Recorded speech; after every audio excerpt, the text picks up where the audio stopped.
abakungubazi bongedde okutuuka ku kyalo Rwamayongo mu gombola y'ekaliro mu disitulikiti y'Eryantonde. Abadde omuwandiisi w'enkalakkalira mu ofiisi ya Ssabaminisita Muhakanizi gy'agenda okuziikibwa olunaku olw'enkya.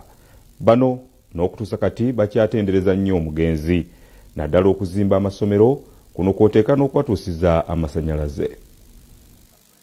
Abakungubazi bongedde okutuuka ku kyalo Rwamayongo ekisangibwa mu gombola y'ekaliro mu disitulikiti y'Eryantonde. Abadde omuwandiisi w'enkalakkalira mu ofiisi ya Ssabaminisita Muhakanizi gy'agenda okuziikibwa olunaku olw'enkya.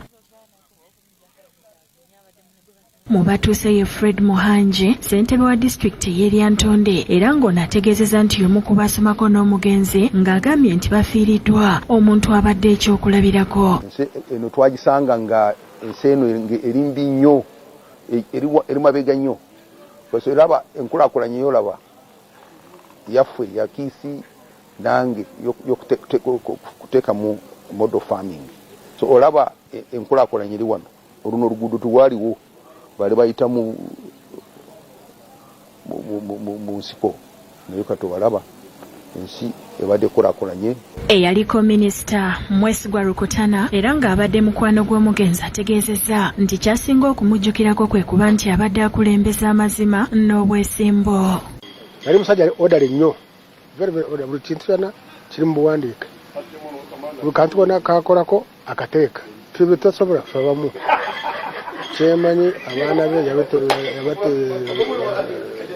yabategekera, naye nga omuntu gwe tufiiriddwa omuntu abadde yeenyigira mu nkulaakulana ey'ekabula, tufiiriddwa omuntu abadde omuntu w'abantu. Ekifaananyi ky'obadde omulabira mu ofiisi y'e Kampala si kyekifaananyi ky'obadde omusanga ng'ali mu bantu be wano e Kabula. Abagasiire ekitweka kukireetera amaizi, abayo omuntu okuhikibwa buli omu weena aba atari muntu olw'okubaasa kwetaanisa abantu.